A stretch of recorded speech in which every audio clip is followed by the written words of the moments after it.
你好，欢迎收看《新闻面对面》，我是谢仲。来，一开始给你介绍今天要请到的特别来宾，左手边第一位，民进党发言人吴峥。大家好，新年快乐！资深媒体人李宏南、黄创夏，恭喜发财，联署拿来。资深媒体人陈东豪，大家万事如意。右手边为您邀请到台北市议员游淑慧，新年快乐，什么都好。台湾市人被少将于北辰将军，大家好，新年快乐！下面龙牙，资深媒体人邵逸夫。大家好，什么都好。哦 ，OK， 今天是小年夜，那礼拜一从上礼拜六开始放年假，这一整个年假，我相信对很多的观众朋友来讲的话，辛苦了一整年。那趁这个年假，好好到各地方走走啦，或是大家团聚，然后如果在团聚的时候，一定就会聊到，包括国内这一整年。你在看节目的时候，你就会知道说这一整年到底发生了哪一些的事，对国内政坛的一些影响，国际之间又会是怎么样？那其实今天所有的来宾在上节目的过程，所以你今天本来要穿一件很喜气的衣服，招财，衣服上真的写招财两个字吗？真的写招财，但是因为过年太多人买了，他跟我讲说现在缺货，对对OK， 对对好，对，所以我遗憾。不，那就是过年大家都招一个喜气，但你如果真的讲的话，大概对于尤其像陈佩婷女士他们来讲的话，会觉得这个年，会不会觉得这个年为什么会是这个样子？如果拉到上一个年呢？上一个年你想想看，是选举刚选完，然后柯文哲拿获了8席的白银立委，300多万票，然后所有的一切，然后等到过完了一个年以后，到了这一次的过年，创下不生唏嘘4个字。而这不生唏嘘，有很多时候是你回头去看一下柯文哲很多事情，他也让很多人不生唏嘘啊。你什么时候想过？总统选举的补助款会买4300万的豪宅，那一票30块钱，那个对很多人来说一票一票累积，那不是一个人的功劳啊，怎么会变成这样？刚刚淑慧讲招财，对不对？对，其实不需要去做衣服嘛，你只要有 QR code， 你只要有折扣嘛，招财就可以招财了嘛，对不对？整个2024年一整年就是一个出乎你想象的招财的故事，而这招财故事呢，春节嘛，对不对？炮竹一声除旧岁，对不对？然后南柯一梦全梦碎，对，南柯一梦全没了嘛。那其实没了以后，我们回看这一整年，真的会让很多人呢觉得跌宕起伏。对，因为一直到1月13号投完票，都看到有一个人还在持续的继续往上冲。然后像淑慧议员他们呢，开始讲清华城，开始讲北四科。开始讲整个台智光，那个时候其实社会上没有人 care， 对，没有人太 care。当然有一些话题，但是都起不来。你刚刚讲到台智光，我还记得那个时候在台智光，你还记得吗？就柯文哲任内的最后那份公文，他还写议会跟财团勾结什么什么一大堆。那时候其实大家讲起来的时候，重点都还是摆在说，那为什么有一些是不是有一些议员？因为后来陈崇文是因为台智光这个案子嘛？对，但是后来事实上不是，对吧？但我的意思就是说，可能那个时候在讨论这个的时候，大家重点还摆在这个地方，完全没有想到其他的。那个时候，整个柯文哲还是虽然是第3名，但是光芒万丈。对，每天早上7点半，他要去那个立法院，对不对？大家都是媒体的焦点，谁 care 赖清德啊？那朱立伦根本就不用讨论了，早就不存在了。所以整个柯文哲，但是突然之间一个转折是什么？有人说。看豪宅，然后看豪宅之后，后面呢就出来了，结果真的有去看，有去看就算了，还买了一个商办4300万现金4300万，然后后面是什么？所以解释是原来1票30元的新政治，大家从此就知道了，是他的总统的选举补助款，然后拿过去就直接买了钱，但是后面呢就是一个整个柯文哲故事转折。前面是光芒万丈，然后后面呢就是眉光罩顶，就乌云罩顶。我都忘记他的政治现金的乱账是怎么出来的。不是，那个没有，今天没有来的康仁俊都是康仁俊跟那个你要，那时候你要，对不对？对，那2笔发票事先打好招呼，会变成今天这样子吗？可是其实一切你就知道说，人在做天在看。你刚刚讲问到政治现金是怎么出来的？依法要跟监察院申报嘛，对，而且那个是在春假期间，农历的不是就是那个4月初的春假期间，所以他们就申报了。申报之后，监察院连看人都还没看，系统直接回了一句资料不符合，资料不符合这个假账的问题，后面才去对。然后去对的时候，他们就开始去做那些账，所以才会有后面那些奇怪的发票。4月8号退回的嘛，直接退回，早上8点10几分就退回，对是电脑系统，所以我们真的要相信电脑系统很厉害。我觉得今年过去这一年最好笑就是我怎么也想不到。你要那2笔账，对，居然最后可以搞成这个样子，会牵扯出这么多牵扯，所以就搭配到前面你要的账，政治现金的账，到最后你政治现金去买豪宅的账，然后还有我们家买得起，这一路下来，最后金华城就开始了整个往前冲，冲到最后就是柯文哲被进去了，然后进去了起诉书里面，那当然现在小草们还在说没有金流，没有金流，可是图利那件事情，你会看到这么多页，其实相当巩固，而在巩固的过程中又一路过去，所以柯文哲大概很长一段时间会在土城里面大概出不来，然后剩下来的就是那民众党呢，你可以看到整个民众党就快速的往下崩跌，然后在这个过程中里面，民众党呢还是呢后面就变成是2月15过完年。马上就是仓皇就任，但是在这种仓皇的时代里面，他们会怎么样变成大家关切的？可是，在这个过程中，我们会看到的是仓皇在这边呢，他们那8席因为跟国民党配合，所以又激起了是春节之后的一个波涛，这个波涛就是大罢免时代。所以今年的走春最大的活动，大概不是谁去哪边发红包，而是全台湾串联大罢免。不过刚才所谓突然在创下讲的时候冒了那一句，对，这个整个政治现金是怎么蹦出来的？对，所以你知道现在再回去讲，难怪人家说星星之火可以燎原，你完全没想到一个你要跟石勒，然后那时候只不过再对个账，想账对完就算了，就崩了一下那几张发票出来，我还记得。尼奥的那个代导来节目的时候，他讲到他那段，大家也觉得匪夷所思，因为柯文哲一直挂在嘴边叫财政纪律，对，他一直在点名，尤其在刁民进党的一些县市首长的时候，都在刁的是财政纪律，没有人可以跟他比。然后等到那个账一路查完以后，大家才发现，大家真的是比不上。而且柯文哲还打电话给尼奥那个代导，他居然还打电话给人家，因为后来你爬梳出很多一些还原的事情，才发现。当这边在打电话给人家的时候，是不是另外一边有在交代李文娟要去做一些什么事，资料要不要销毁？你很难想象这样。而现在起诉书，因为那起诉书现在不是100多页内，是800多页那个。现在大家从800多页里面去看到更多的一些那个过程。刚才创下讲说那4300买商办，凭良心讲，4300买商办，大家现场来宾大部分的也已经在外面奋斗这么多年了。买房子对台湾来讲很重要的一件事，列出，对，列出某种程度也是要告诉大家说，这根柱子是你捐的，然后这个电视我们家还缺一个大电视，麻烦你要来送。列出有另外一个大家一起开心嘛。柯文哲买4300万商办这件事，民众党谁知道？没有人知道，连吴欣颖都不知道，因为选举补助款吴欣颖应该要分一半。你不要这样，吴欣颖他有肖像权在那里头，他还没收到钱呢。对，他还要自己花钱去买，是吧？是不是？这就是那个过程当中，我就讲，如果真的柯文哲他知不知道那个商办买要低调到不行，他一定知道嘛。因为连民众党的，因为那天是现场来宾一个资深媒体人说他混过，在这件事情被爆出来以前，他们里面也没有人知道柯文哲买的这种。所以他知不知道这件事情不能摊出来？显然他知道嘛，要不然应该是喜事一桩嘛。所以现在大家回头讲，就像你说的，原来政治现金是从这开始，然后金华城再叠上去，一路跟滚雪球一样，滚到后来大家最在乎，因为平常以法律的轻重，那一定是金华城贪污治罪条例的收贿、图利，这些一定是最重的嘛。比起政治现金单纯来讲，就算你在飞轮上收300，那是不是政治现金？有没有违反？那在法律刑度上还是这两个比较重。对，当然。这就是跟沈建金、柯文哲这之间，包括他们的所有的来往跟财务，你一直在盯着这一块。对，包括调查小组，你从这里面可以看出柯文哲、沈建金，包括他们的所有的财务往来，你可以看出什么端倪吗？真的有人教他们吗？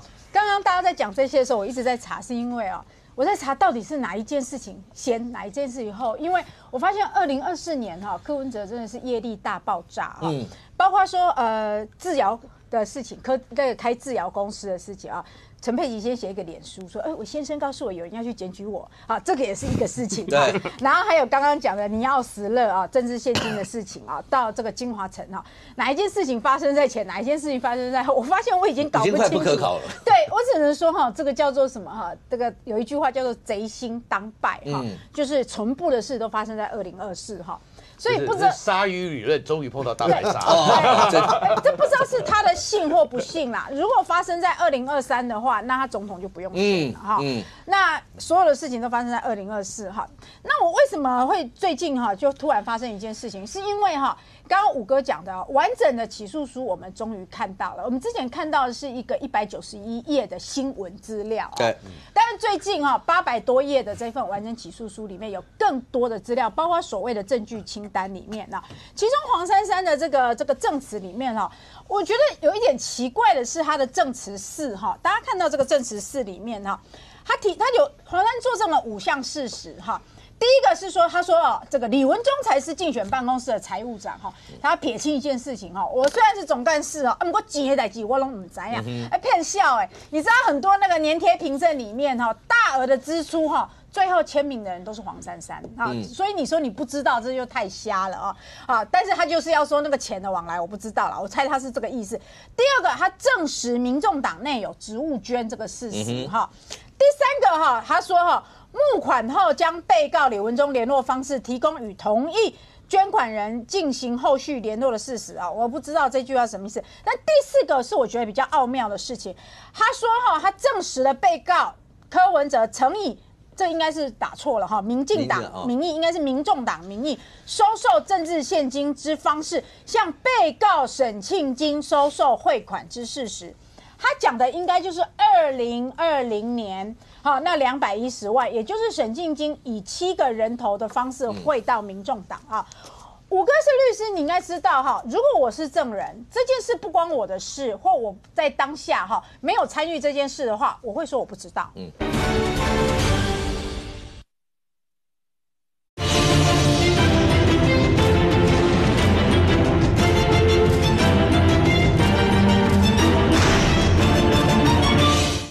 如果我是证人，这件事不关我的事，或我在当下哈没有参与这件事的话，我会说我不知道。2020年黄珊珊并不在民众党，他是去年才加入民众党的。他哪怕是在2022年选台北市长的时候，他都是无党籍。是，所以2020年的这一段往事，他应该可以说我不知道，我不在民众党。可是他却证实说，2020年确实柯文哲是以民众党的名义去跟沈庆金收了这笔钱。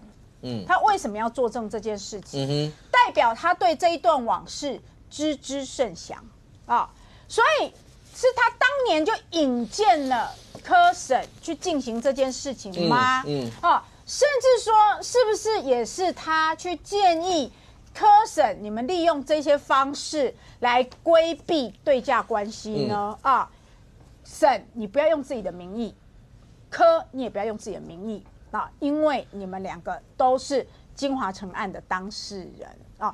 因为大家都知道黄珊珊是一个资深律师，他又是民意代表，所以他对于这个对价关系、收贿行贿，然后对于法律的这个红线，他是非常清楚的哦。所以我是看到这一点，我想说，第一个，我想说，干你什么事啊？你干嘛介入这一个2020的时空环境去作证这件事情？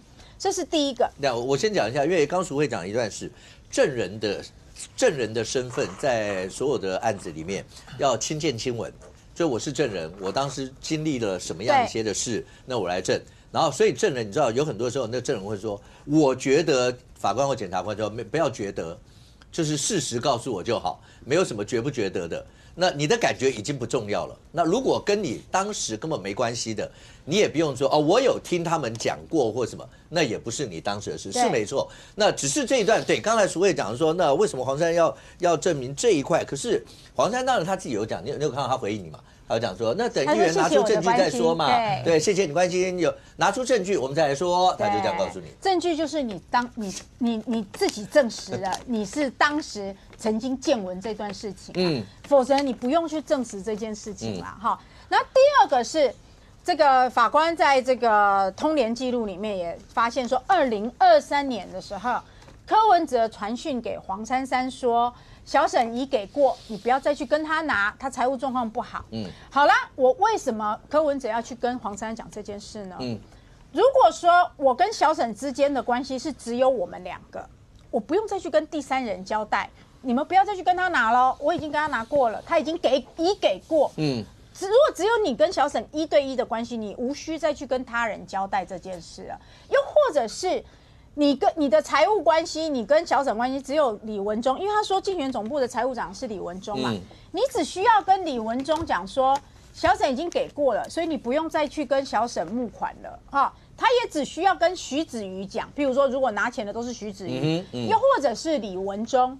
但他并没有跟这2个人讲哦，通联记录没有再有其他的，他只跟黄珊珊一个人讲，代表说他们是一个三角关系，不是我柯去跟沈拿，就是黄珊珊跟沈拿啊。所以如果黄珊珊去拿了，黄珊珊也要跟柯讲一声，我去拿了哈，所以主席你不用去拿哈，或者是主席去拿过了，沈已经给过主席了。主席也会记得跟黄珊珊讲过啊，你不用再去拿了啊。这个是一个 partner 的关系嘛，一个人做过了就不用再就跟另外一个人再记得提醒一声，你别过去提啊，我已经学我过啊，哈，这个是一个很自然而然的反应嘛。我们2个是 partner 啊，他已经给我过了，你就不用再去拿了。这是一个三角关系，互相知会一声，很自然而然的反应嘛，哈。所以为什么北检没有去问柯文哲说？啊，你为什么要再去知会一下黄珊珊呢？或者去问黄珊珊说，啊，你为什么要再去？柯文哲为什么要去知会你呢？好，所以这个绝对不会是一个无意义的简讯嘛，哈。好了，那已给过，就像黄珊珊说的，这个是2023呢，跟你2020没有关系，跟你2022的1500也没有关系呀，哈。说什么北检乱导，这怎么会是跨越1年？没有错，这绝对不是跨越1年的简讯。那请问一下，是不是代表2023还有一笔已给过的？对呀，你黄珊珊自己说的没有错，我完全同意，绝对不会是个跨越1年的。柯文哲绝对不会说他去年已给过，你不用再去跟他拿嘛，对不对？所以你怀疑中间还有？是啊，那柯文哲总不会2023还特别去讲说他去年已给过嘛？哈，这中间见面那么多次，要讲都可以讲嘛，对不对？哈。所以黄珊珊自己也这样讲啊，说不要把这个简讯跟那个搭在一起，不要拼凑在一起。好啦，那我就不拼凑在一起，那你就告诉我这个已给过是哪一笔，总不会再跨到更前面的2020年的那一笔210吧 ？OK， 所以现在看起来的话，当然你说从年前1月23号开庭。那因为柯文哲还没有到他的庭，那接下来呢？接下来这个庭如果这样的话，应该会是很密集的往下一路开。那只是过程当中，因为会非常花时间，光一个证人上来，刚才好，就淑慧刚刚讲那段好了，那可能不管哪一边就会说要求传黄珊珊来当证人，到了庭上以后，两边一交互诘问，大概1天就过去了。大概很多都会这样。可是你从这次的起诉书，刚刚淑慧看到那里头，他有那样一些的事情，将军。这里头大家也看到，所以橘子她真的不是单纯一个爱玩的小女孩，是她包括在拿钱的，然后过程柯文哲还会告诉她说哪些钱要存好，先用哪一些，后用哪一些，所以对柯文哲来讲，他那个钱的 priority 顺序是蛮清楚的。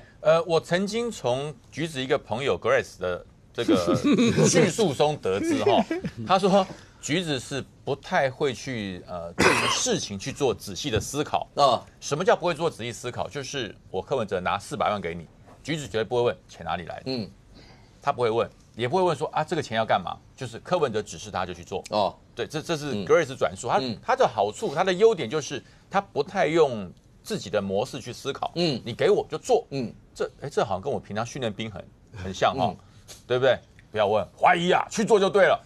对他就这么服从，很好。所以大家知道为什么柯文哲会这么重用这个橘子，而不重用 Grace，Grace 就太会问为什么了啊，所以当柯文哲的随从要跟当兵一样，千万不要问太多，是不是没有理由就对了。那么柯文哲对于橘子的指导，真的是把她当成一个无知的小女孩。按照柯文哲的想法是，真笨，真好骗，叫你干什么就做什么，也不问一下，对，真无知，真是单纯。可是柯文哲就是用了他的单纯，做了不该做的事，不是我乱讲，大家可以看，这是起诉书哈。大家在这个柯文哲的起诉书都已经组成了读书会了，对于这里面每一个章节都很仔细的来看。人家说橘子有没有跑，在125页大家可以看，他跑了嘛，连机场的监视器都看出来了。他在几十几分，8月29号4点06分调出监视器，他从桃园机场就跑到日本，这是真的，不是乱讲的。好，另外这个手机我等一下再说，我先讲的400万，这400万是柯文哲在113年8月30号他的手机被查扣之后被还原出来的可能就是柯文哲厕所上的不够久那还是被还原出来了。里面有一段非常语重心长的交代事项，它里面讲什么？柯文哲说，按照这样的一种用钱的速度，你那400万恐怕要存好，不到最后不要拿出来用，先用李文娟的选举剩余款去处理。这是什么意思？我光讲这一句话是什么意思？这一句话如果橘子跟处理金钱金流没有关系，这句话叫什么？叫做父亲对儿女的交代，就是我跟你讲你身边很多坏朋友会把你的钱骗走，爸爸给你的钱你把它存好要用先用阿姨的选举补助款，先不要用这一笔。他把橘子当成什么？当成处理金流的关键人物，而且不会问为什么。所以橘子，你对那个内容很有兴趣。对，将军在讲，你一直凑在那旁边。因为我在看时间，我在看他的时间点是哪一次的选举结余款？3月26号113年，他是总统的选举结余款，对，6000多万呢，6000多万。所以我把时间都告诉大家，这是什么时候跟徐子瑜交代的？113年3月26号下午的9点9分48秒。大家知道什么时候总统大选选举完？1月13号啊，113年的1月13号总统大选完，所以选举完2个月后，他传了这么一个讯息给徐子瑜，这表示什么？这笔钱绝对不是政治现金的钱，因为如果是政治现金的钱，为什么他还说还要先用李文娟的选举剩余款？那这400万是什么？是木可的钱吗？也不是，会不会就是那个已给过的那一笔？有可能单独一笔两位终于找出来了，这一笔钱就是他写在他的 Excel 的记录表里面的某一个部分那是不是那一个部分里面只有400万？或许是只剩400万，或者是这400万是 Excel 表里面还没记到的400万，都有可能。所以这些证据都证明一件事：徐子瑜不是一个单纯的小女孩，她单纯是因为她不跟柯文哲问任何的理由，问任何的金钱来从哪里来源，她不问。但是呢，他绝对是贯彻了柯文哲对于金钱支配的这个所谓的使命。那大家想想看，你选个总统，刚刚选完，1月13号刚选完总统，1月26号你就交代死徐子瑜，这是其中的一篇呐。那还有多少篇我们不知道，或许这个检察官只把这一篇把它收录出来，或许有更多。我们未来在年假的时候爬书说不定可以看到更多。将军，你刚刚讲到橘子，如果她是这么听话的一个小女孩，然后也不会多问，其实以某种程度来讲，这样的幕僚是很多人喜欢的，超喜欢。就你千万不要问太多，然后使命必达。橘子真的充分证明了她使命必达。各位，我们大家可以讨论一下，过年了，我们说每逢佳节倍思亲，是啊。虽然橘子是30啷当岁，吴峥过年会不会特别想家人？我过年有回家吃饭，你有回家吃饭，你会叫橘子回家吃饭嘛？对不对？对啊，对不对？我就想家人嘛，是不是？你很难想象，从8月张军讲那是8月29凌晨橘子出国以后，到现在要过年了，橘子连一通电话、视讯、Line 或是脸书或什么，你什么都没看到他讲话。各位大家可以讨论看看，有没有人可以躲到这么似乎真的就是把自己藏起来蒸发掉一样的感觉，人间蒸发很难吧？都好，这么多的案子，人家说只要人多就一定露馅儿，显然橘子不是橘子真的就是他到现在连一个声音都没有。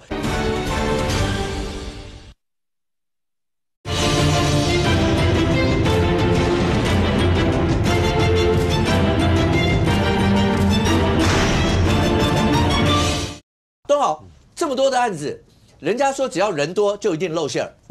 显然橘子不是橘子真的就是他到现在连一个声音都没有。前阵还有人讲过说什么跟他通过电话，我就想怎么可能？那别人讲后来不是啦，是跟他的朋友，那完全一点辙都没有啊。所以橘子真的就是蒸发了。如果是我觉得他在日本在日本的话是可以做得到的，就是他可以跟所有跟外界断绝关系。不是自己要忍得住我的意思是说自己要忍得住。可是会不会他的家人有去？可是你发现不是各位你知道吗？有人做过一个实验，当然这不是完全一样的，挖一个深坑，叫你进去，没有任何时间概念，就把全部都封起来。是，当然里面有灯有什么都好，一切，然后里面吃喝玩乐什么都有。你只要在里面，我印象中是叫你待上不要100多天。NASA 的一个女科学家，你只要待上100多天，270天，他给你大概100万美金。对，没有人待得住，而且最后快疯了。对，后来人是会疯的。当然你说在日本，当然不是完全这样。可是我的意思是，你要跟你眼下在台湾所有的这一切，全部都断掉多少？全部都断掉一点讯息都不能有，而且你不能有大嘴巴的一些朋友，就你把东西交给他，他可能会拿出去讲。你跟他讲了什么，他什么都没有，怪是啊，但是这个时候一定会做到，因为我因为柯文哲是当过阿扁的这个医疗小组召集人嘛，所有，但是他这个医疗小组召集人当得不够好他还是有犯到一些陈水扁曾经犯过的错误。那你像去买豪宅就是一个败笔。那橘子，我相信他一定有人陪着他。就说有人陪着。对，一定有人陪着。如果他是监视着还陪着？是陪着。我觉得不需要，以橘子跟他们家跟柯文哲的关系，不需要用到监视。因为橘子是可以处理钱的人，就是那个信任，某一个角度来讲，就是叫死士就是谁是最不会出卖柯文哲的人？柯文哲一定相信的是橘子啦，不是其他的人能够处理钱，他比如钱，李文忠就没有，李文忠是财务长没错。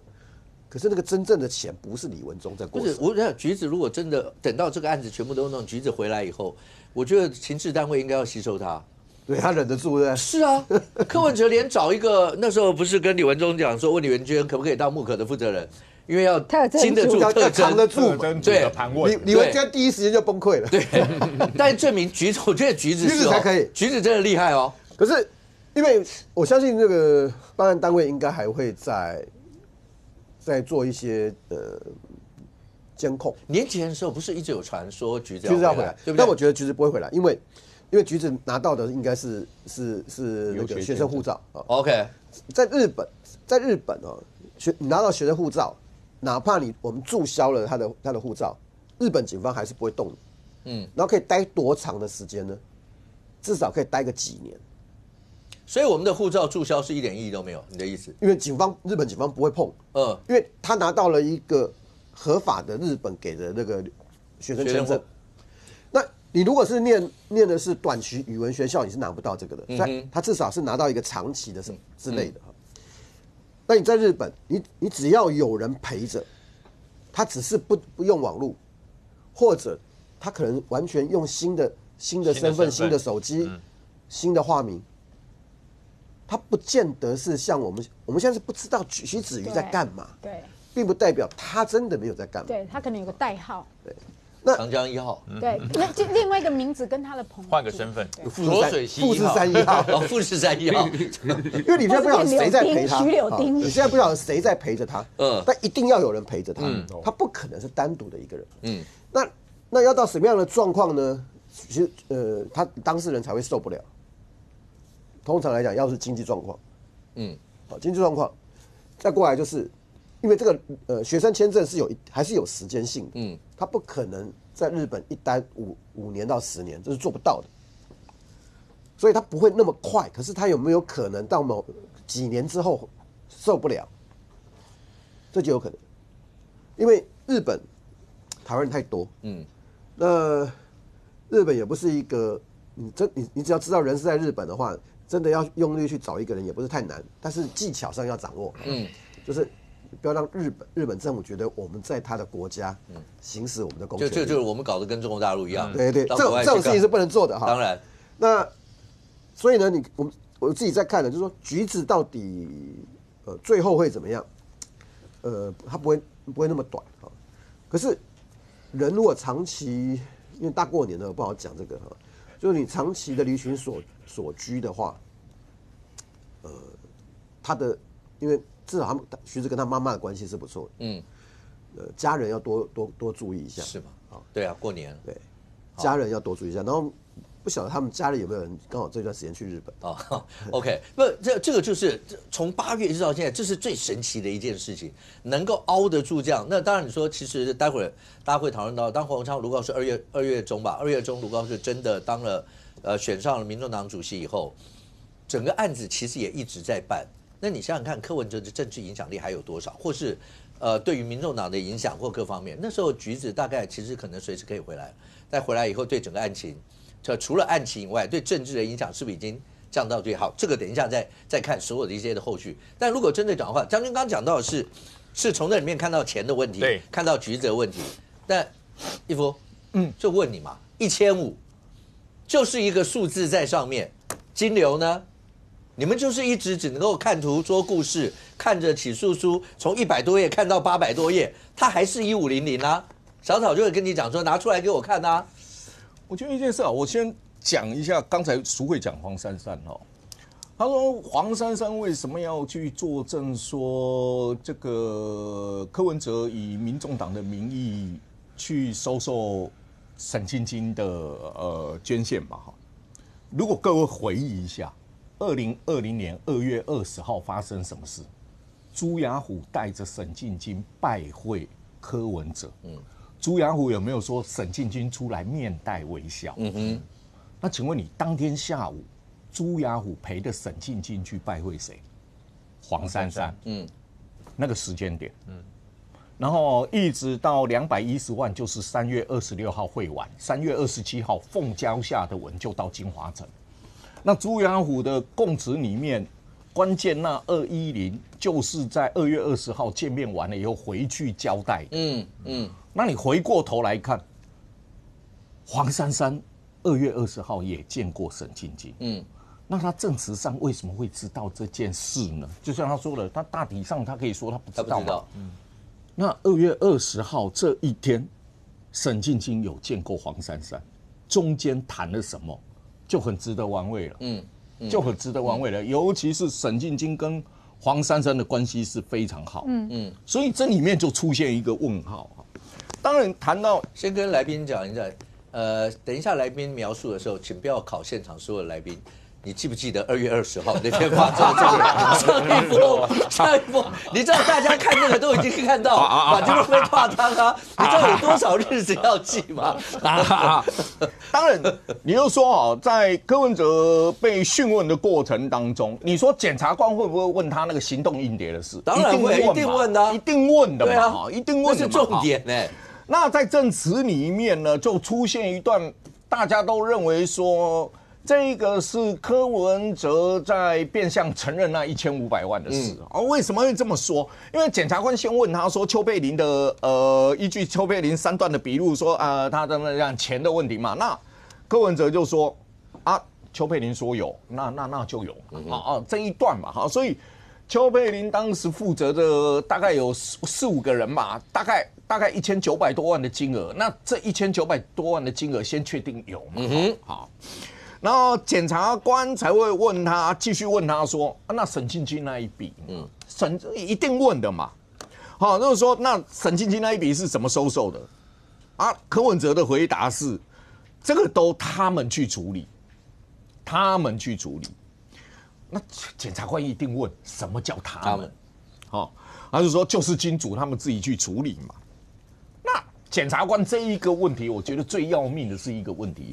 然后说，如果金主他们自己去处理，你为什么要记载在工作簿上？然后说至少要知道谁有帮助过我们。那第一个，为什么要记到工作簿上面？啊，因为我要知道嘛，谁帮助过我们。那变相的，你承认那1500是你寄的哦。因为你看那个问题的连贯，那你承认那1500是你寄的哦。那你承认这1500是现金哦。只是处理的方式是交到你还是金主这一段里面，他推给金主去处理嘛。但是不要忘记哦，他这一段等于变相第一个1500是现金，第二个这个是他记录下来的，因为特别问，那你为什么寄到工作股？因为我要感谢他，因为我要记得谁帮助他们。那换言之，沈进金1500是被证实是帮助你的，所以大家都在问一句话：这一段算不算柯文哲变相承认了收了1500万？因为这里面的对话实在太有趣了，尤其是最后一个问题，你为什么要记在工作簿上？那当然，现在这个是侦查期间的笔录嘛，对啊，等到了法庭，那柯文哲会不会有另外的说法？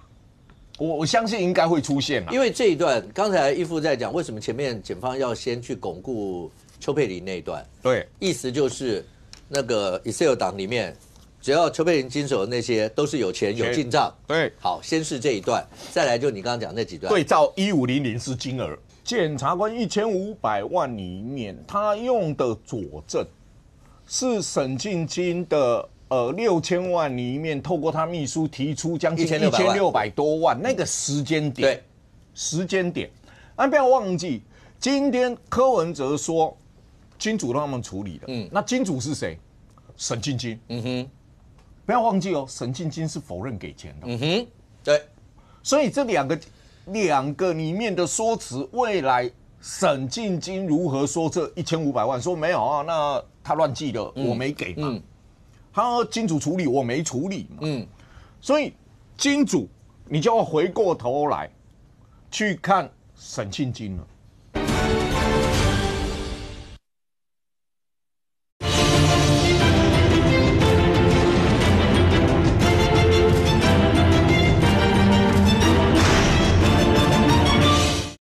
所以金主你就要回过头来去看沈进金了。因为你看其他的 USB 里面，他是很清楚经手人，对，经手人什么什么什么，全部都被抓去问哦。捐款人跟经手人全部都被抓去问哦。但这是小沈啊。好，然后大家都承认了。对啊，那另外一部分都承认了哦。沈进金这一部分，经手人后面不见了，跑走了。那沈进金不承认，所以这一段。是否如外界所说的，就一定是死期？我打问号，因为你要回到金主嘛。因为刚讲那段，义父刚讲出来是你看到，包括帮柯文哲讲很多，在帮柯文哲辩护的一些的说法的时候，不管是不是小草或是白银，像谢长廷也出来讲说，他觉得那个证据力是不是有一些的薄弱？受贿这一部分还记得吗？我们那天是检方出来开记者会，那天要起诉的记者会。光听到某实地你就昏了，这个是需要，因为东豪跑了这么久司法知道某实地一定需要突破。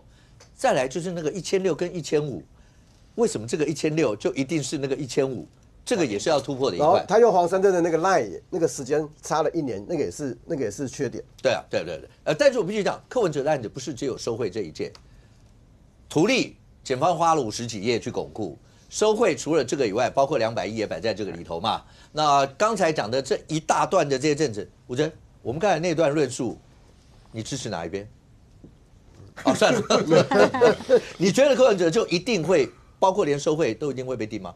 这很难去评论了。但是我觉得一个客观的指标来讲，就是包含柯文哲在处理金华城这个案子，我们看假设社会外界没有这样强力检视，假设检方没有介入这个案子，那金华城的不法图利已经实现了嘛？因为它整个法律都已经过了，都审会也过了，也在盖了。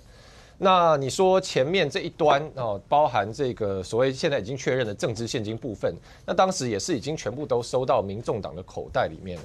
所以我觉得至少是在所谓柯文哲跟沈庆金之间有没有这种犯意的联络，有没有所谓图图利利，然后让金华城取得这种100亿容积，其实这些都已经非常确定了。就是前跟后，好像就如果我们要去抓奸了，就是说，你前面通勤的简讯我看到了。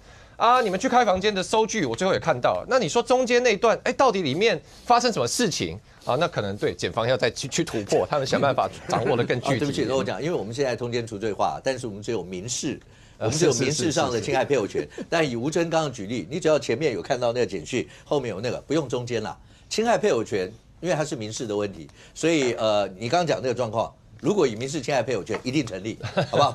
不用演下那个。但我觉得现在看起来，对柯文哲他最麻烦的事情，不是在，因为司法你要到最后定验，但是有很多我们讲社死的一些东西，包括人设整个破灭的一些东西，尤其最近大家在年前开始讨论到他跟中国大陆的关系，对，郑淑清出来讲那些，郑淑清本来讲钱就算了，他后来是出来讲的是。他有没有跟人家眉来眼去？他有没有很早讲？这些从包括150新观点到两岸一家亲，所有这些对柯来讲，你觉得真的是他在未来政坛胜货了？不用再考虑有没有政坛未来一些，他现在人设就已经结束了吗？我觉得这段时间我们在讲柯文哲，很多人会觉得说他人设崩坏或者说用10年来当一个轨迹，说柯文哲在10年里面变了。那我觉得现在其实越来越多事证出来，有时候我会对人设变了，或者说他崩坏电影打一个问号。我觉得是不是从头到尾其实他根本没有变，这一开始就是他算好的因为这个差距非常大嘛。我们还记得柯文哲讲过很多嘛，他例如说他是以前说你去社会上打听嘛，只要谁说他是柯文哲朋友，这个人骗人的。那我们现在看到哇，没有啊，这个柯文哲他朋友很多啊，对不对？我们沈庆云就不讲了嘛，包含他选举有没有妙天捐1000万这个地下赌盘的主头半导体的档饭店业的档你的朋友哇，包山包海嘛，对不对？大家都来帮你。那所以有时候我会觉得说，那柯文哲，你说一个人的性格会在10年里面变化这么大吗？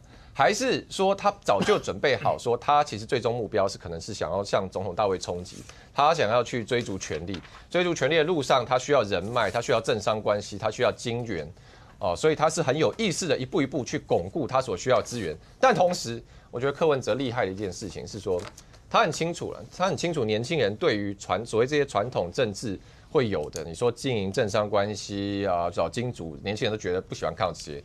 所以我觉得柯文哲厉害，就是他在很早期他就开始想到一招，就是讲最帅的话，做最脏的事。他就是要巩固一个他这个非常光明、非常高大上的招牌例如说讲这个财团说我绝对是跟财团对着干财团拿刀叉吃人肉。但我们现在看到嘛，就是哇，他当市长前后去了17次跟沈庆清碰面。我真的很怀疑有没有。我们现在任何一个现任首长是私下跟某个财团前后见面17次，有没有去过陶朱隐我没有，从来没有去，常常经过了，经过常常，从来没有进去过。陶朱隐园本来最有机会的，我在算了，那个义夫连88会馆他也是最有机会，结果你都没去过，失望。就蛮丢脸的事，对不对？再提了，是不是？OK， 对啊，没去过。对，那然后他以前他一上来当台北市长，他说所有都市设计审议我们就公开透明，不要有任何争议。那其实现在也发现说，哇，没有你这个透过彭政，你先把都发局的科长，只要是他有专业意见跟你不一样的，直接现场说这个人永不录用。那再包含叫副市长来当 PM。帮这个找专家学者来直接帮财团补习，手把手教他怎么弄。所以你会觉得说，这样看下来，其实柯文哲他的战略意识很清楚嘛，他早就知道说我要往这个地方走，但是我要有一个很漂亮的招牌。那所以拿这个事情来看到，就是说两岸关系这个事情，因为柯文哲最早他对两岸关系发言叫做9·2共识，就是下跪投降。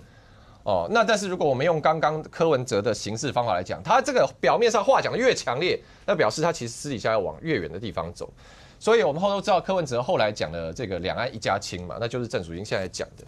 那两岸一家亲这个事情，其实是最早是习近平在2013年他引出来的这个5个字“两岸一家亲”。那其实两岸一家亲在中国的用语里面就是来针对台湾问题的。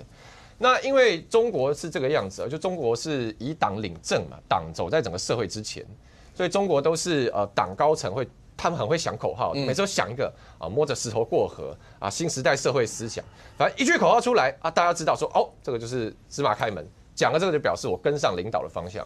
所以柯文哲是在2015年来讲这一个两岸一家亲的。那其实这个事情就是在跟对岸释放一个讯息嘛。因为你如果看柯文哲在2015年，当时他讲所谓这个15新观点呢，其实这里面借壳上市的气氛也非常的浓。因为包含他当时怎么讲9·2共识，他说到底台湾有多少人了解9·2共识的内涵，其实也搞不太清楚了。但重点不是过去，重点是未来，所以我们要互相理解、互相合作，一起共创美好未来等等。你会听完这句话觉得讲得很对。但是好像到底什么是9·2共识？到底什么是一个中国？其实柯文哲也没有论述。所以当时他跟中国其实去传递一个思想，就是说9·2，他跟中国在讲9·2共识东西臭了啦。台湾其实很多人已经对这东西有负面印象，那没关系。现在有一个新的两岸一家亲我们重点是我已经 echo 你的两岸一家亲了嘛，我对你释出善意了嘛。那我们接下来你就可以知道柯文哲我可以来当中国和台湾之间的中间人所以两岸关系你来找我就好。所以其实我看到现在了，我觉得，就是说国民党跟民众党一部分有时候还在处理蓝白合这一题，我看人都觉得毛骨悚然。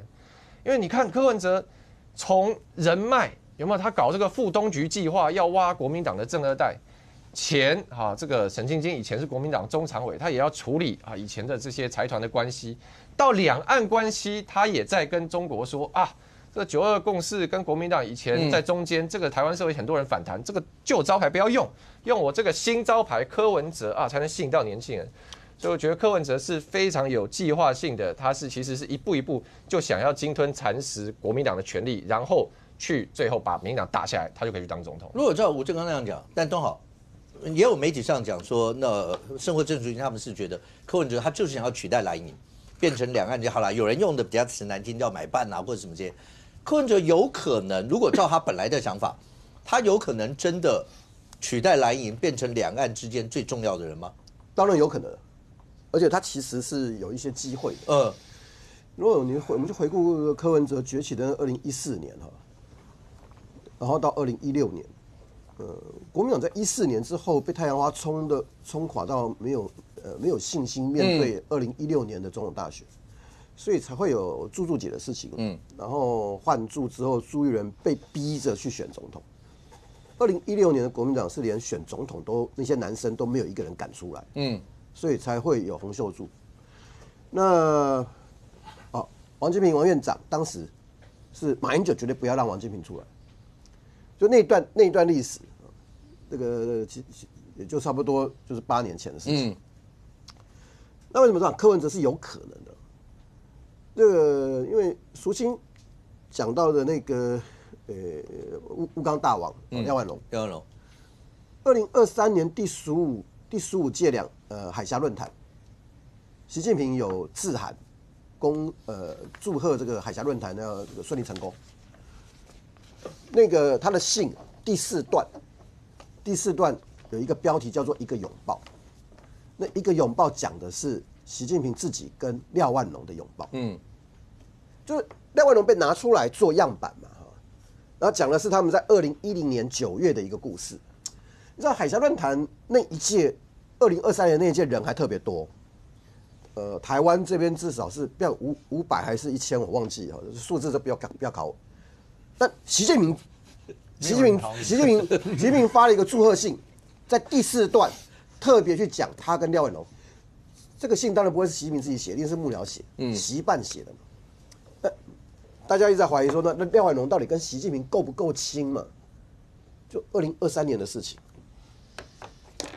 廖万龙不见得随时可以找得到习近平，可是习近平至少可以找到廖万龙，忘记他这个老朋友啊。那廖万龙跟柯文哲不好吗？在蓝白应该讲在郭柯配破局之前，2023年底以前，至少群英的那个顶楼的那个招待所，它是随时可以让柯文哲用的。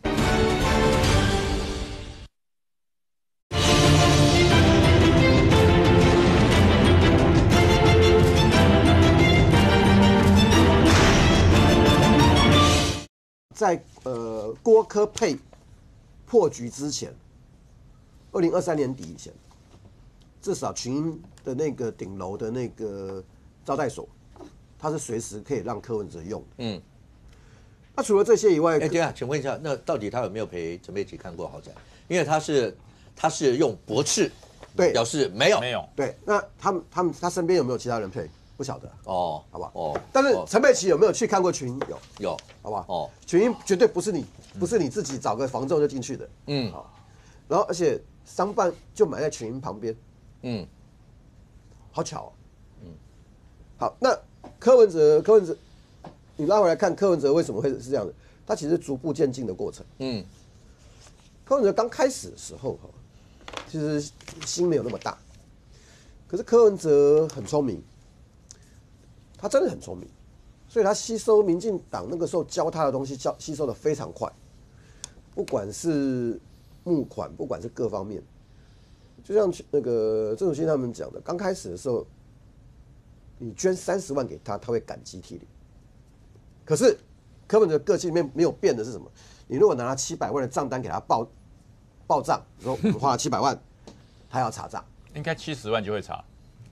啊，那个倒霉鬼叫做张义善他们，700万对吗？就被查账了，这就是柯文哲，但是因为他当了台北市市长之后，这些性格，他会被权力所放大，然后在这个过程当中，比如说他认识了廖万荣，他认识了其他的人，比如说像郭台铭，他一直想要认识郭台铭，那他认识郭台铭的切入点在哪里？3创啊，先找郭台铭的儿子啊。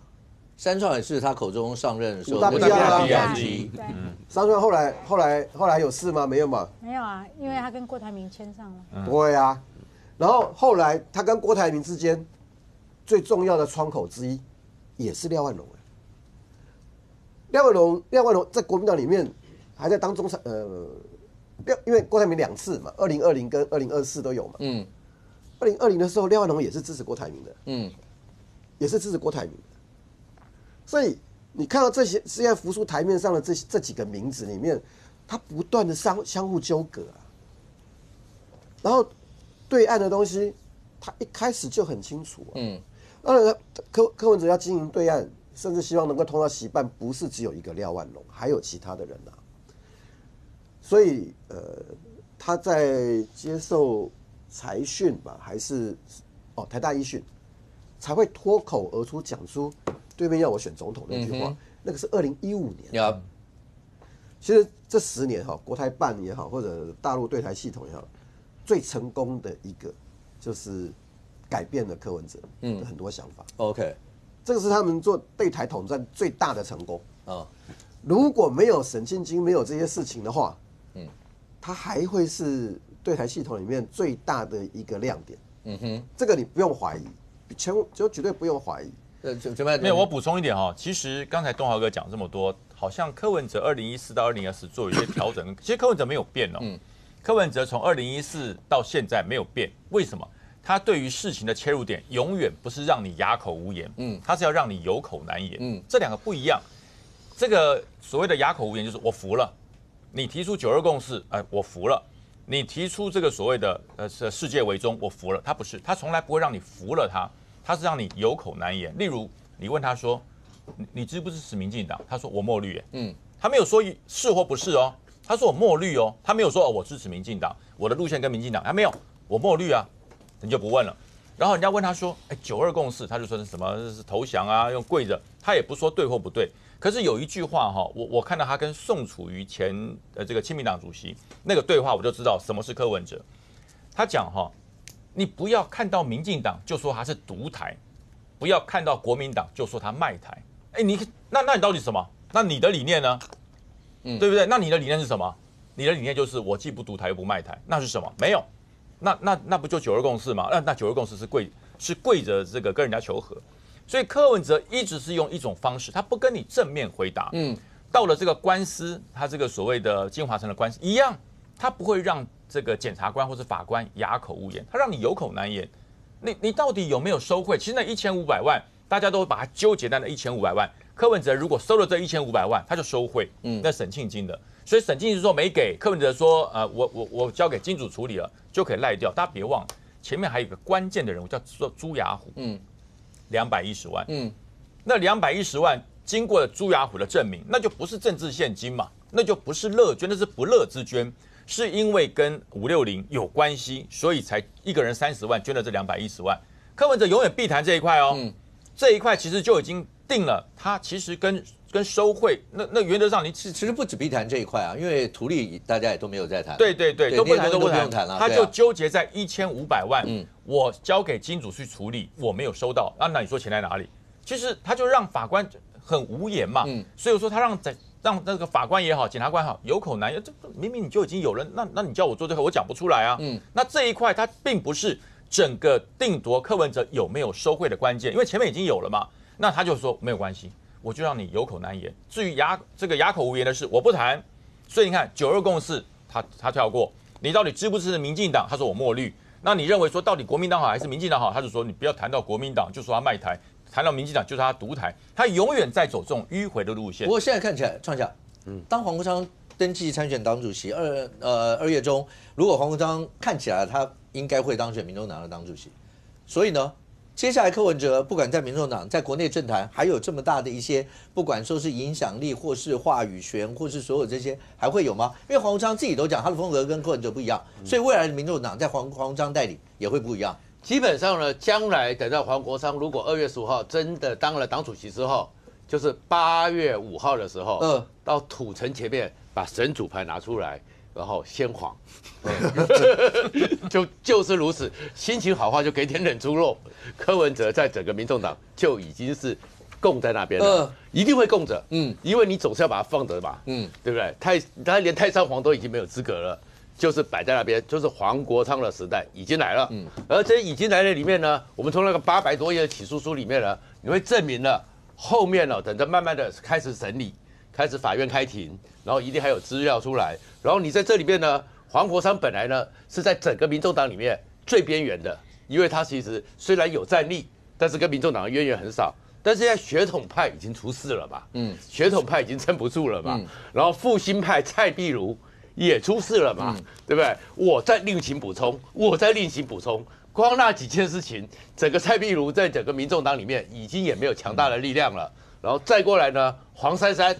那黄珊珊自保能力太强，对不对？黄珊珊真的是一个非常好法律律师专业非常好的人，政治上非常熟练的人。所以看里面就算写了这么多，可是你们一直讲黄珊珊，她就是到目前为止没事嘛，证人嘛，黄珊珊也有，但是里面会不会被质疑？也会。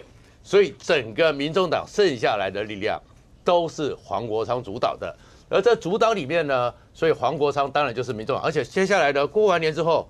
其实黄国昌心里是很高兴的，非常雀跃的。你说他将来的市长选举有没有机会？2026那再说，2028那张门票，至少是可以一个筹码，而且有一个没用的国民党，我就想讲没用的国民党，到时候会吓死。为什么吓死？因为2026他选不了县市长，他能不能在对于一些危险的地区？来给你几个议员，这柯文哲当初用过啊，对啊，柯文哲那时候在2024这次选举，议员我们没有担心啦。你觉得只有单一席次的时候才有这种危险性？不是，我们担心的是县市首长而已，因为单一席次那是你们党中央这些人没有担心，那些想要参选议员的人担不担心？我就是参选议员的，我说有担心，他是说别人会不会担心？别人地方上的会不会担心？多席次永远担心的是同党之间的竞争，对。然后另外一个是于将军最了解。我为什么说2025其实黄国昌才是很大麻烦，因为他可以无限加码，反正他罢免不了，他可以无限创造对抗，反正那8席就是罢免不了，那罢免不了，所以你看现在呢，国民党这边乱砍。那他也就加入，你说预算啊？那国民党乱砍，那他民进党呢？我后面会对民进党的政务官有意见啊。那民进党也讲不出真正的具体的道理。可是黄国昌给你加码，他在加码中研院什么都给你砍，大家会骂他又怎么样？8席，就是铁钉钉的8席，然后动不了嘛。那动不了之后，如果朝野的纷乱越多，他还是坐在那边。然后还是坐在那边，情势大乱，情势大好，他就继续的巩固嘛，然后就巩固他的声量，巩固他的一个情况，所以后面是一个麻烦。那在这个时候呢，偶尔的时候就是8月5号，我一定要提醒黄国昌，8月5号文哲落难日，记得去土城一下，整组牌拿出来，准备点冷猪肉。哦 ，OK。可是我不知道，苏慧，如果讲到蓝白，因为像建华城这个案子，郝龙斌前市长的时候，他是最早跳出来就讲说土地一定有，而且柯文哲你凭什么可以给他什么什么这些，他一直讲这一块。但是即便这样，等到柯文哲最近你说被起诉，然后又到了起诉以后还是被羁押，但他讲说他虽然气过柯文哲，可是他觉得蓝白还是要合作。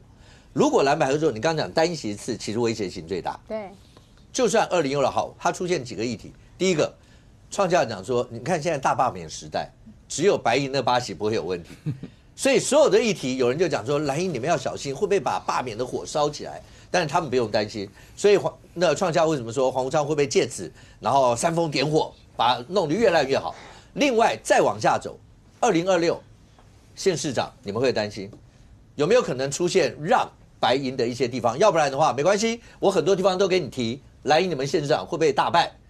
再远一点，2028他们有一张总统门票。那你们怎么办？我先讲一个步骤一个步骤来哈。2025哈是在讲大罢免，对。2026在讲县市首长选举，2028是在讲总统大选嘛哈。2025大罢免，蓝绿都怕了哈，因为我之前讲过，蓝绿都有能力跨过10、25的门槛嘛哈，蓝绿都有嘛哈。尤其是如果白加入蓝的话哈，要跨过10、25的话。更有可能，然后跨过10、25，所以他会威胁你们的筹码。对，10、25的，他现在不用威胁我们，他现在是威胁绿，好不好？好，然后跨过以后的补选，那绿占便宜吗？要知道现在绿跟白跟蓝的选票的结合比去年的结合更密了。对，我之前讲过嘛，去年这个民众党的立委选票是分裂的，总统支持柯文哲，可是立委选票不一定支持国民党哦，哈。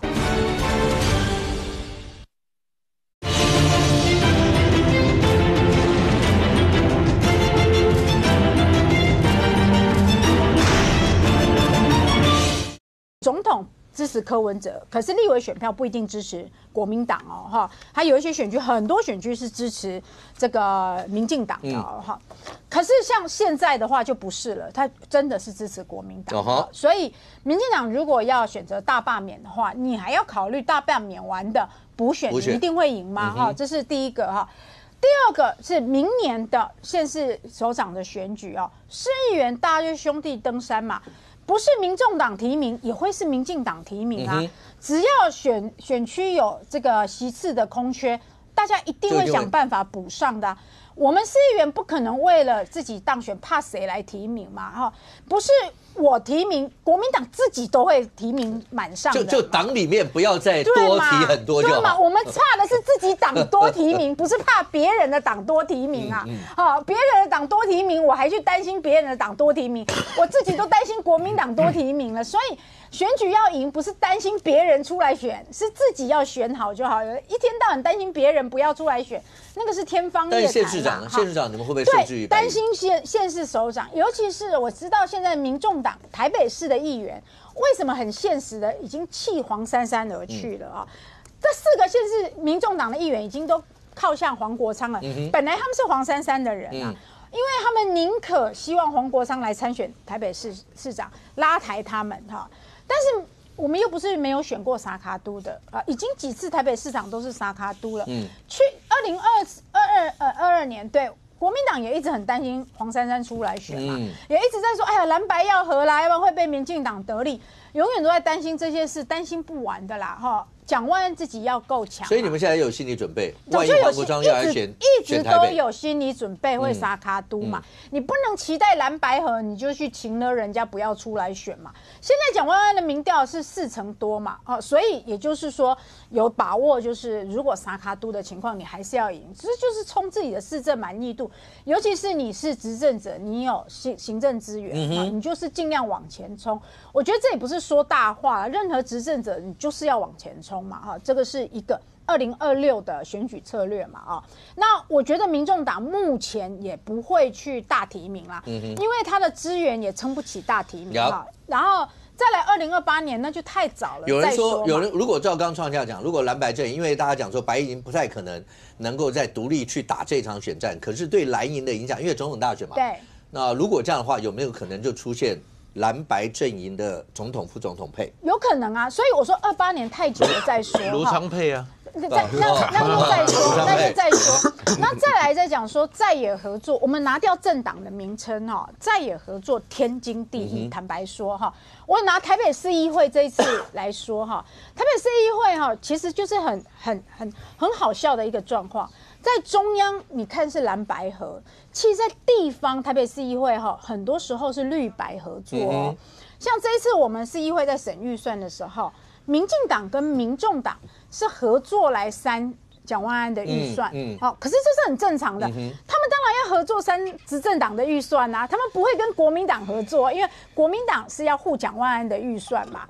那像有一个案子是我跟简舒培两个各有一个提案是对案在表决，这时候简舒培是去拉陈佑成民众党的支持。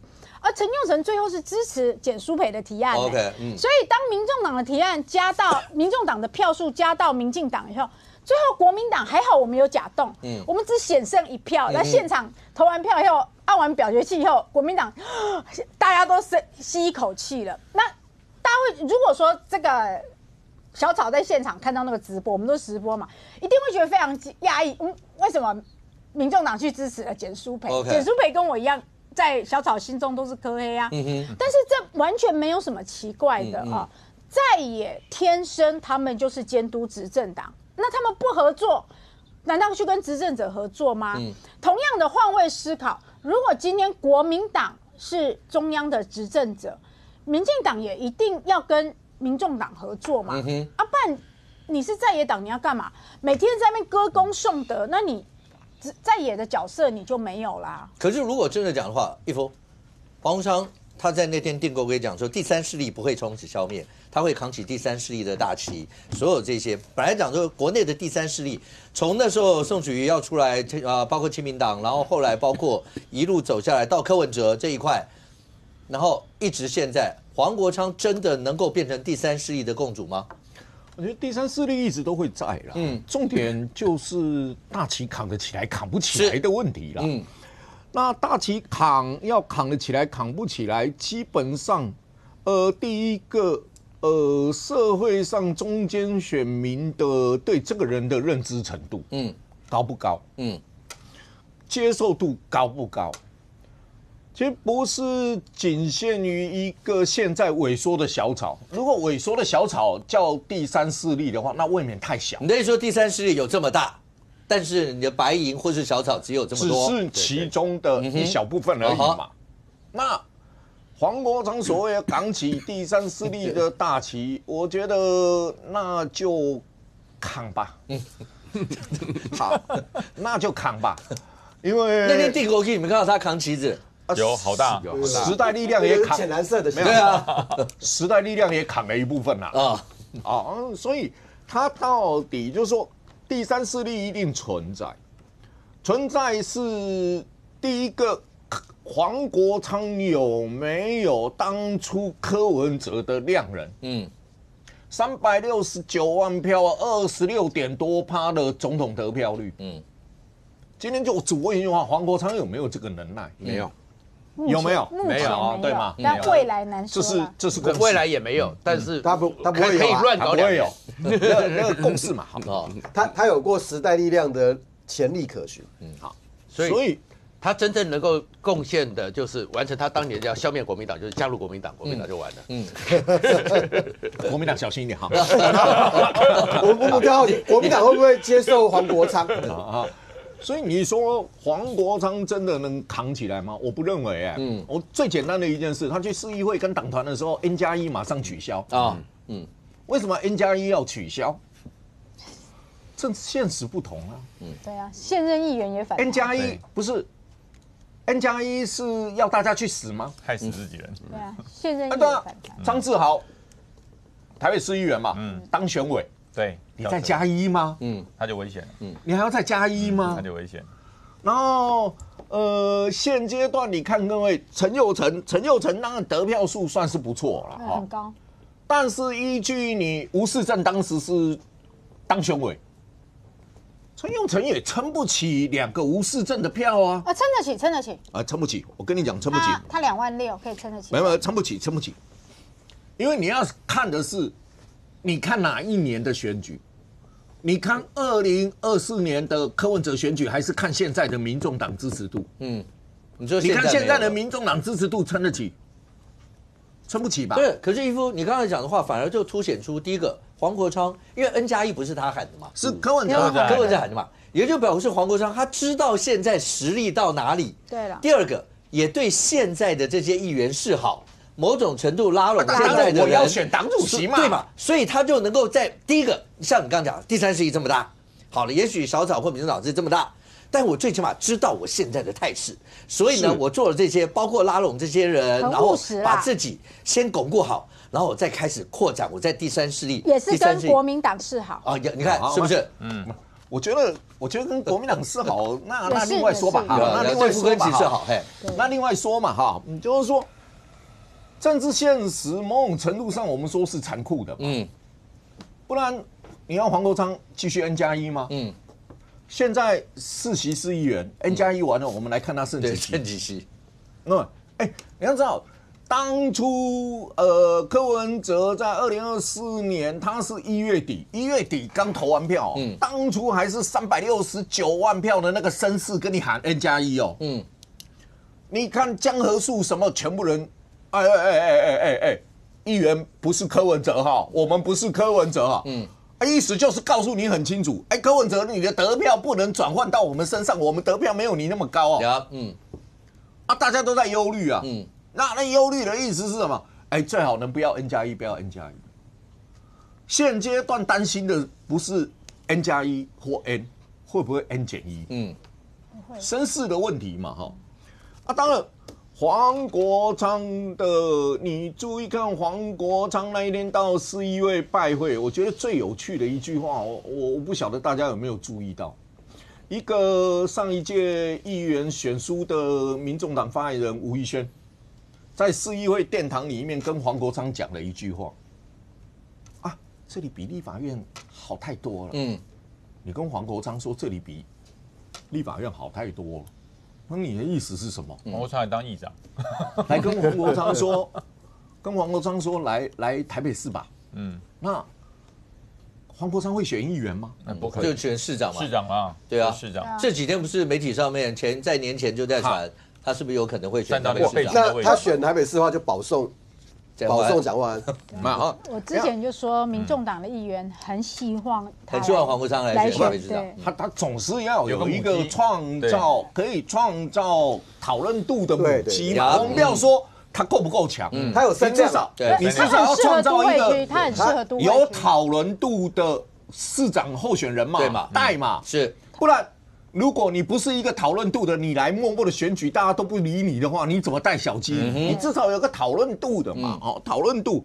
但是千万不要忘记哦，你看民众党或是柯文哲的历次民调里面，最差的几个县市，不就包括台北吗？不就包括台北吗？越往中南部走，可能还高一点，距离美还高一点，越在台北市越低。那黄国昌可以创造一个什么威胁的筹码？你们真的要提到压缩我空间吗？如果你们真的提到压缩我空间的话，那我们9合1的县市长选举，我们再来看嘛。我挑你那个，其实也不用全面开战，我挑你，只可能赢3%的地方就会要你命了嘛。因为3到5%我就可以要你命了嘛，对吧？所以黄国昌最大的本钱，其实也不是说你拥有多少筹码，就是你恐吓人的能力还不错。就讲白一点，成事不足败事一定有余，所以你要不要跟我妥协？你就是恐吓的能力嘛，好。然后你现阶段国民党呢，对黄国昌一定要很尊重嘛。为什么？因为罢免案你要不要白银的票？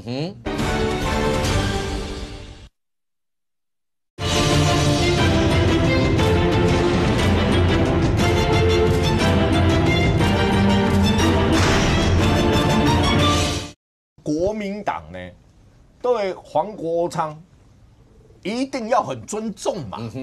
为什么？因为罢免案你要不要白银的票？你要不要白银？因为我白银8席也罢不了嘛。OK， 然后讨厌黄国昌的人罢不了，转嫁到谁身上？转嫁到国民党身上嘛。那转嫁到国民党身上的时候，但是你国民党呢？对啊，黄国昌你罢免不掉，人家讨厌你都转到我这边，那你回过头来，白银的票你要不要？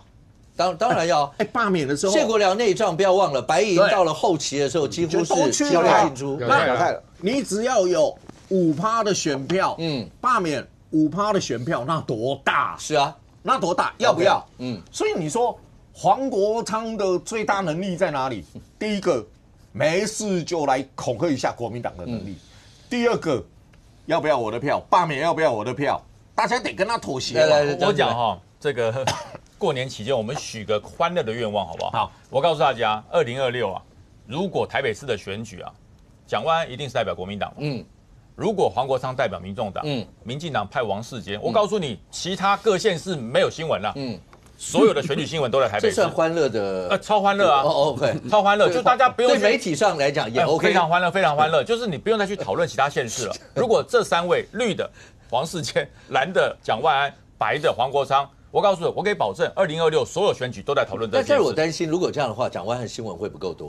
对，那一定是王世坚跟黄国昌2个人就天天一个好笑，讲话好笑，一个咆哮，一个白开水，一个白开水，经常大家喝完了以后就忘了有喝水。对，好笑咆哮不好笑嘛？对，所以说变得整个台北市会很热闹，这是我们新年许个欢乐的愿望。另外我讲这个罢免绿营，就算罢免成功。绿营会赢吗？不见得会赢。但是绿营如果没有赢会怎么样？他还是少数嘛。还是少数，所以我讲对他讲没差。我罢免成功，如果万一我赢了，我说句实话，孤注一掷我赚到。万一我罢免之后我的席次还是少数，那又怎么样？我本来就少数嘛。那可是我告诉你，你是说51席跟就算罢完结果再少一点也不差，还是少数啊。你少1席跟少3席不是一样？对，所以我说绿营如果未来面对这个罢免，没什么好怕的，因为你本来就少数嘛。就算未来还是少数，那就输得甘愿一点。OK， 那我觉得也不是坏事了。我觉得也不是坏事。我等一下吴峥回应一下就对。不是，我是说真的啦，他们现在就是少数。那这个罢免如果不做，对他们是伤的。这个罢免如果绿营不推，其实这些支持者会觉得你们这个执政党，连态度都不敢表示，是输的。那可是我讲的现实一点，如果罢免成功，重选了，例如说罢免10个，重选了，你不但没有多，你还掉了1个，你多掉1个，那怎么样？那还是少数嘛。对，但是现在喊出的口号很有趣，我告诉你，这叫做那他26年会气势更低。对，但是我跟你讲，如果你不这样做，你会更惨，因为现在这个口号已经喊出来了。你以为罢免，其实在剿匪，这是我在网络上看到的。对，这是我在网络看到的哦。你不要以为你现在在搞罢免了，其实在剿匪。这句话在指谁啊？在指谁啊？就指亲共者嘛。其实我觉得，不管是白营的、蓝营的，你要参考一下，参考一下中华民国在台湾这块地方剿匪反共其实是核心价值哈。我这里可以用给大家参考。另外我讲我在议会我是第3势力，我们在议会蓝绿以外就是第3势力。那第1势力是谁？就执政党，第2势力就是在野党，最大在野党，第3势力就是民众党。我在桃园市议会我就第3势力，第3势力的价值在哪里？你不是永远跟着一个党，如果今天你永远是跟着国民党，你第3势力没有人会觉得你有势力，你就不是势力，你只是个附随组织而已。可是如果今天法案出来，你觉得即使是国民党提的，我觉得不行，我这个法案我会倒戈去支持这个执政党，你这才叫第3势力啊。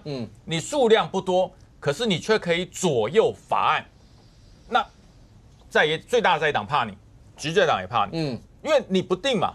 第3势力的价值在于它的不定性，我不一定支持国民党，我也不一定支持民进党，那我会看法案，我会左右跳。就第3势力的价值是在于它是个砝码，对，砝码它不是别人的筹码，对，它比不过第1跟第2嘛，第1跟第2蓝绿一定最大嘛，那你白的就是那个小小的砝码，虽然不重，可是你只要偏向谁就赢了。那可是现在黄国昌所带领的民众党在这个立法院，它不是第3势力，它是国民党的附随组织，他几乎反正我心里觉得很棒的，可以打民进党的，我就全部偏到国民党。可是国民党你讲到党产，你讲到有关年金，我就不表态。那不表态等于也是支持他嘛。所以你这个第三势力在立法院没有发挥人民对你的期待。所以黄国昌如果按照这种方式去经营第三势力，你的旗子即使扛得比关云长还要大，没有用。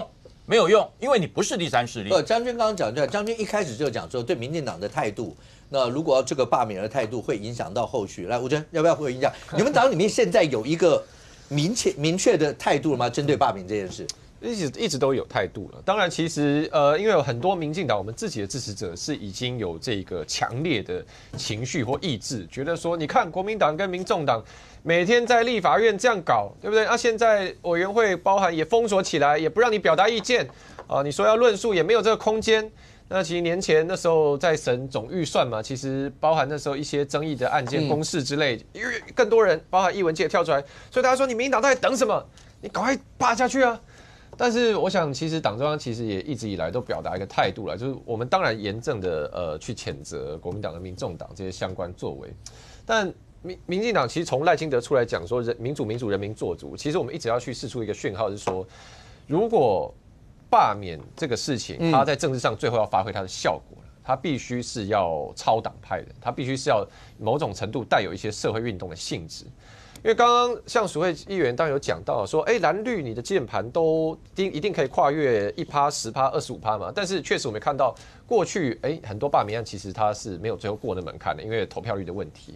那也就是说，其实罢免虽然它跟大选不一样，但是共通之处是最终一个罢免案能不能成，其实中间选民会是关键。像韩国瑜的罢免案是最好的例子嘛，韩国瑜被罢免的时候，那个票数比陈其迈选市长的时候还要高。所以很明显是很多不包含民进党群众的人也去觉得韩国瑜对他们不满了。那所以回到民进党现在的这个态度，民进党如果在现在这个时间由民进党来接这个旗，说好，我们就率领我们所有党公职，大家发起全体的动员。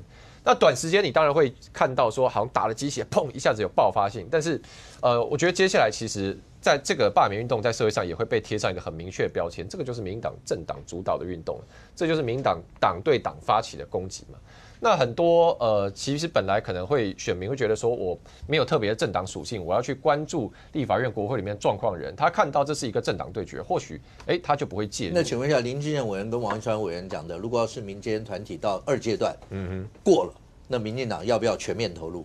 我觉得这个其实我们党里面当然现在也一直在对话了，那这个都是俊宪委员跟一川执行长的声音，但是其实民党到现在为止，包含我们府院党在讨论这个事情，还是都觉得我们要就是扮演好包含行政部门该做的角色，然后包含立法院里面党团该做的角色，针对我们觉得不合理的预算提案，针对不合理的法案，我们把这个事情讯息扩大出来，让社会了解，然后必须让公民运动走在前面，让人民来主导这件事情。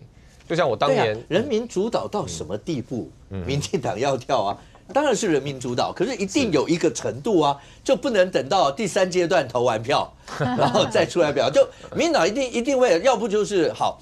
所以我刚才问说，那人民主导走在前面，那到了哪一个抗战的时候，民进党比较有可能会觉得这是表示由民众发起这个运动，民进党是在呼应民众的想法，有没有那个抗战？很简单嘛。1%、10%、25%，就第1阶段、第2阶段。民进党比较有可能会是哪一个阶段会动吗？会不会动？我现在也没有办法代表，但确实这几个阶段是一个节点。那我觉得，当然最直接的一个阶段点会是10%这一个了，就是2阶段。因为其实我想，现在在全台各地联署的这一些每个区，其实在10%这一些，可能有一些区就过不了了，因为像包含这个谢国良那时候，其实最后。那时候的罢免团体也是吹了很大力，最后才冲过这个2阶段。所以我想民进党我们其实最重要的精神就是说要让公民运动的主体性去凸显了，但我们同时也没有禁止说，例如说有一些议员他们接到在地选民说，你可不可以这边浮出借我放一下联署书啊？这个我们这边被关切啊，警察是不是来跟我们施压？你可以帮我协助一下。我想民进党我们也没有下令说，我们好像要跟公民运动整个去保持距离，整个拉开。但是接下来当然继续看情形怎么走了。那以小五的问题，2阶段会是一个关键。我觉得不是阶段的问题。我预判民进党如果要全面介入这个所谓的罢免最重要的问题在于正当性。什么叫正当性？就是开始互轰的时候，正当性就来了。现在只是绝大多数是这些民众在罢免蓝营的立委嘛。当开始有人开始出来正式罢免绿营立委的时候，那时候就是介入的时候，就是互轰了嘛。不是只有蓝营的被罢免，也一票的绿营立委也被联署了。这时候党就会介入了嘛，因为你已经来罢免了我的立委了，所以我才说蓝营或是白营，如果要让这个事情纯粹落为这个公民的运动，那民进党介入的方式不大。可是当开始有大批的人开始联署，开始要罢免绿营的立委的时候，这个时候两个政党对立才会起来。对，多少怎么样？我就觉得社会能量还没有到了，还没有完全到达。你像立法院最近3种预算的那些奇奇怪怪的提案先不论因为那个最后一定是还是要协商。对啊，还是协商嘛。那个，但是你说最近你在看几个大的案子财法社会的分歧看法就相当分歧大家只是对于说国民党一刀切3700亿这个东西可能有意见，可是并没有认为说你是不是应该多拨一点给地方。所以你要用财阀法作为一个动能，这个动能就不会比想象中来的那么大。就算绿的力量大一点，没有大到那么大。可是宪法诉讼法那个也是一样，他还没有到全面渗透这个社会。可是有一个议题啊，如果国民党愿意动的话那就会很好玩。什么议题？就是那个徐宇珍委员的那个当选票数+1。那个对社会很容易理解，你知道吗？很容易有全面的，就是你不关心政治的人都会被吸引进来，就当选门槛+1那个不需要解释，就是也没有什么好解释的，只要国民党愿意做这件事情，你知道吗？那个就会那个社会就整体进来。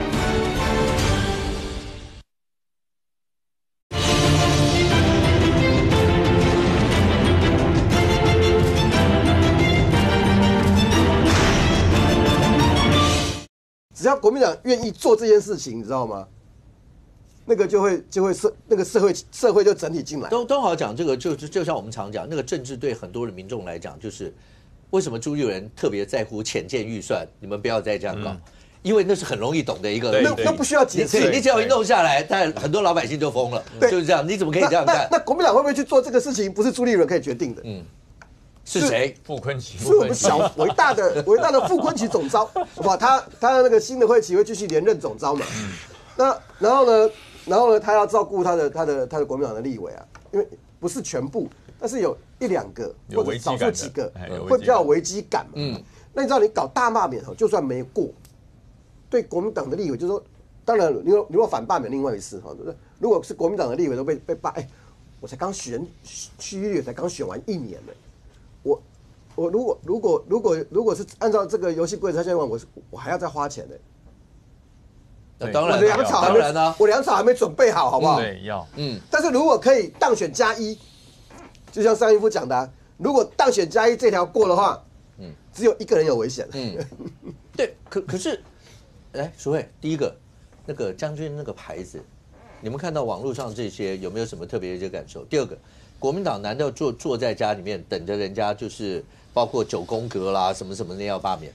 国民党势必会做出一些反应吗？不，这就是很多民进党支持者扣帽子嘛。我觉得这种就要讲就去讲吧，那事实上，国民党的很多支持者也有想要罢免的民进党立委，蓝绿的支持者当然都有互相看不顺眼的啊。那事实上，很多民进党的立委也是抓了蛋，为什么？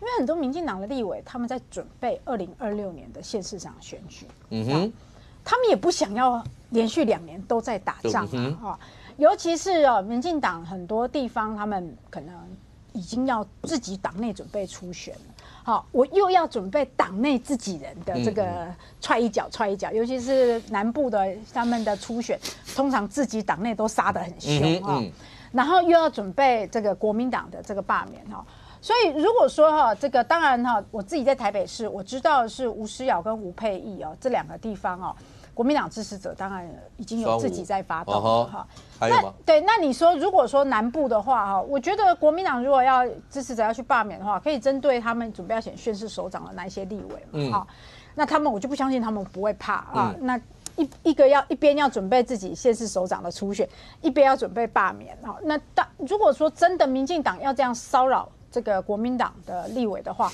那国民党支持者当然也可以去做这样反制。但我真的不乐见这个，因为如果民进党对于2024年的选举的席次民意没有那么满意的话，就26年场子找回来嘛，地方选举找回来嘛，因为地方选举也是另外一次的民意的彰显嘛，从县市首长找回来。如果你们自信自己才是民意的依归，民意是支持自己的，那2026年从地方去执政去找回来，不是也一样吗？为什么每一次都要选输了就用罢免这一招呢？台湾过去2年选一次，人民已经觉得选举很烦了啊！选举又要花钱又要吵架，然后每一天就政治新闻已经很烦了。现在搞的不是年年选举而已，还可能月选举，罢免，然后就开始，然后每一次罢免每个地方的时程对，然后每一次都说是公民运动。哎，不要再骗笑了啦！什么公民运动，中间多少身影都是政治人物的身影哈。然后政治人物一方面明的在政论节目上面你骂我骂你，然后私底下又在这边背后这边支持公民团体，蓝绿之间都不要这个内行人说外行话了哈。政党不要在那边骗人民了，中间都有政党的力量在里面啦，明的暗的都有哈。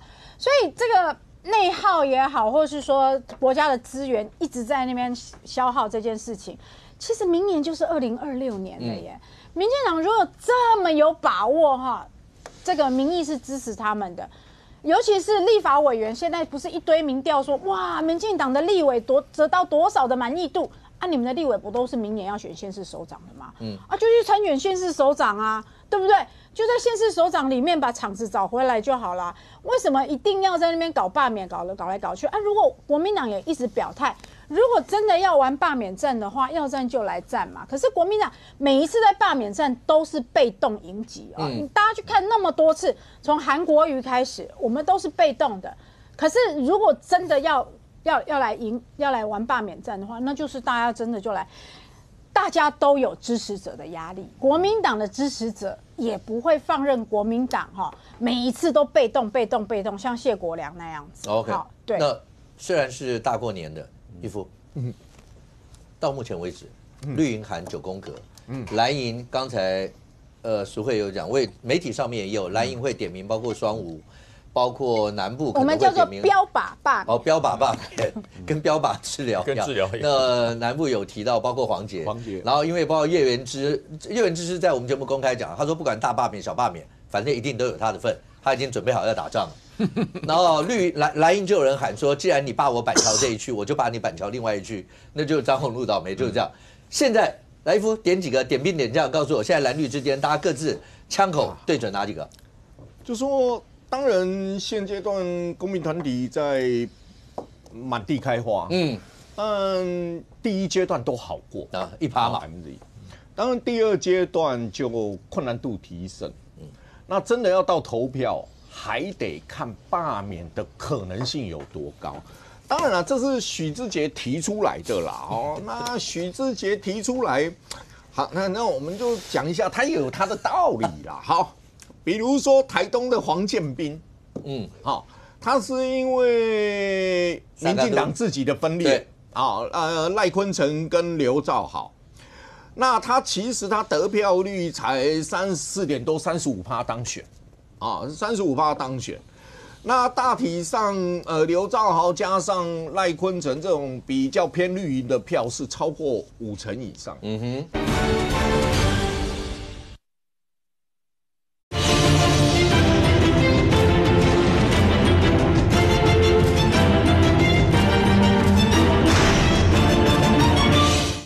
赖坤成这种比较偏绿营的票是超过50%以上，所以为什么会把它列进来？因为他的得票率并不是太高。OK， 那李彦秀内湖南港，李彦秀就知道当时的高嘉瑜跟吴欣岱嘛，台湾基进党的嘛，那当然加起来的时候，大概吴欣岱加高嘉瑜有51点多%的选票嘛，那是李彦秀才拿47.64%，好。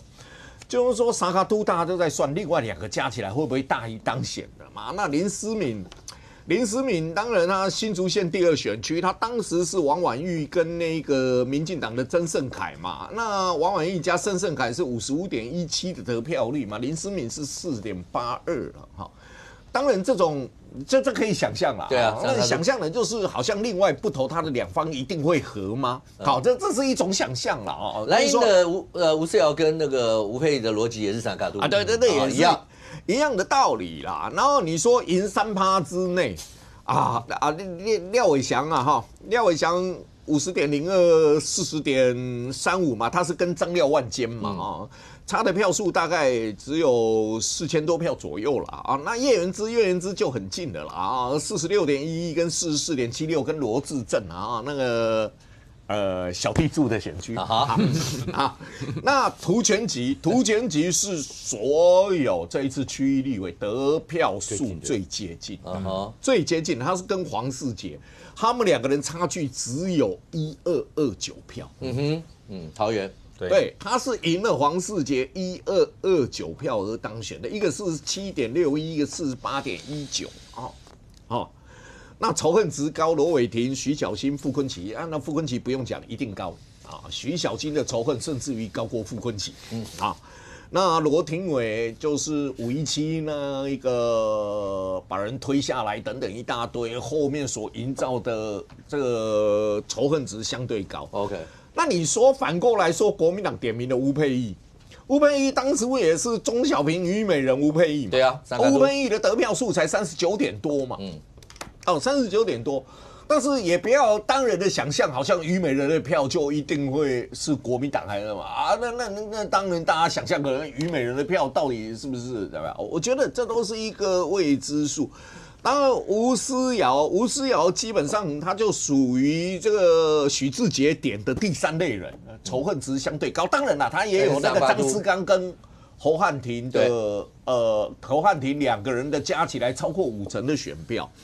那另外张宏禄是跟林国春一个赢的票数也不是很多，48.89跟46.38，属于3%内的。他是属于3%内的。其实国民党还在思考，还有思考另外2个。当初朱立伦找秘书长、找3长什么开会的时候，还思考过2个人，就原住民的票数。国民党认为原住民的票数对他们来说是优势，所以在那一场会议里面呢，也有考虑点名到2个人。OK， 就吴丽华跟陈颖2位民进党的原住民。黄捷属于仇恨值，对蓝营来说是属于仇恨值的。OK， 所以你可以看得出来，蓝营跟绿营在选择的标准上面，不外乎沙卡都得票率3%，仇恨值，结果大家的标准都是一样在挑选。现在看起来的话，那国内2月1号以后。